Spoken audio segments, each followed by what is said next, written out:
All right, I'm going to tell you a little bit about fretboards. It's one of the most important parts of the instrument.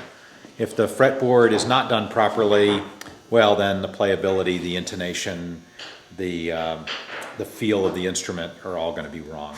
So how you do your fretwork and your fretboard is extremely important.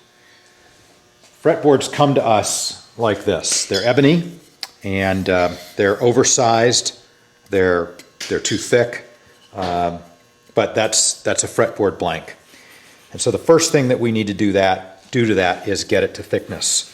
So in the overhead sander, we'll take all of the fretboards and we'll get them to our near final thickness. The next thing we do is slot for the frets. This is very important. These have to be very accurate. So we use a template that has been laser cut, and we put that on the table saw along with a very special saw that's exactly right for cutting fret slots. And one at a time, we cut one slot, one fretboard at a time. It's a very laborious process, but one that is done very exacting. So this is a fretboard that has been slotted for a tenor. The next thing that has to be done to that is it has to be tapered, and holes have to be drilled in it for our decorative inlays. So we have different tapers depending upon the thickness or the width of the fretboard at the nut and whether or not the fretboard has binding. This one has binding, so it's been tapered a little thinner to allow then for the binding to be added on. The next step is that we glue the binding onto the edges of the fretboard. This is walnut binding. You can see it's oversized, and we've glued it on. It's also thicker than the fretboard, so we've glued it on so that it is proud of the back and the top. The next thing that we do to this fretboard is we radius it. So we take this excess binding off the back and get this all smooth again, and then we want to put a radius in the top of the fretboard. We do a 12-inch radius. We think this is very important. I think we're one of the few makers that does this. Certainly we're the only volume maker I know of that does it. It's not traditional with ukuleles, but it is with virtually every other stringed instrument, guitars, mandolins, etc. And it makes playing the instrument much easier, especially as you do bar chords going up the neck. You see your finger, naturally, if you just hold it in a relaxed fashion, forms a bit of a curve. That's about 12 inches radius. It's not straight out like that. That's hard to do and takes extra effort. If the fretboard is flat, if you're going to bar chord, you have to hyperextend your finger and make it flat. We love the playability with a radius fretboard, but it's all handwork. We have to hand shape and sand this, and if you look at the end, you'll see that dome or radius down that fretboard.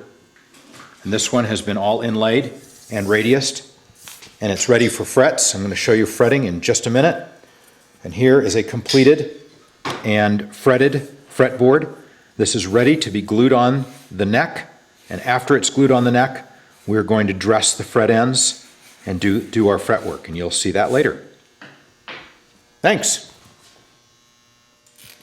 So now I'm going to fret this fretboard.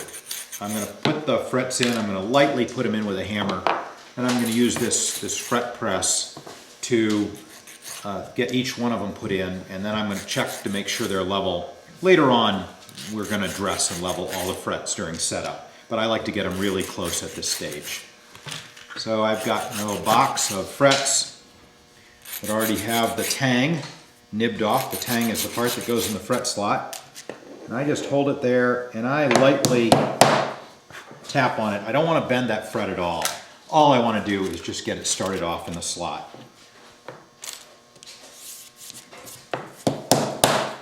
Just like that.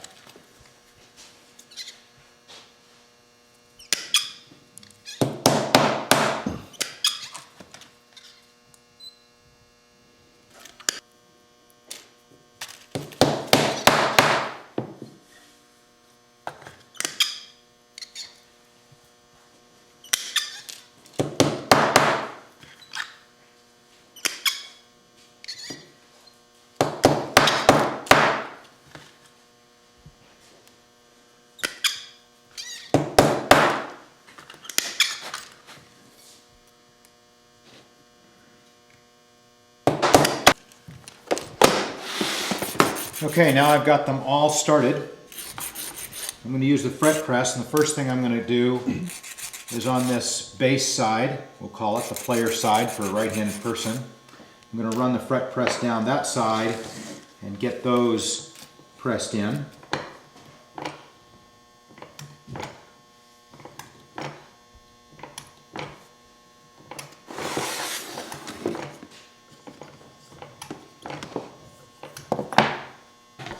So now I just went down the treble side.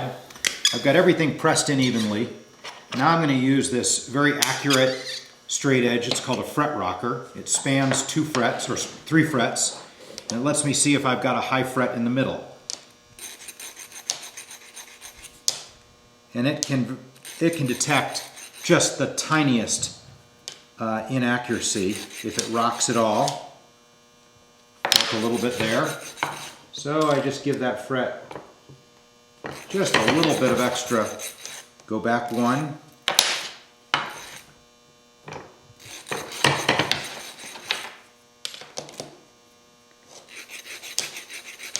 And now I'm on my way again.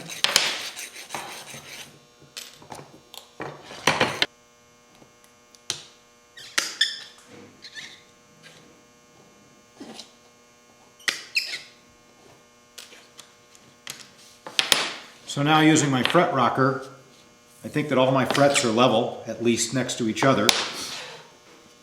I sight down the fretboard, just looking for any anomalies or anything that doesn't look quite right, but this looks perfect. Now I'm just going to nib off that excess that's overhanging the binding. We'll dress the frets later. And then, of course, we can do a final leveling and polishing near the end. But that fretboard's really, really good at this stage. Thanks.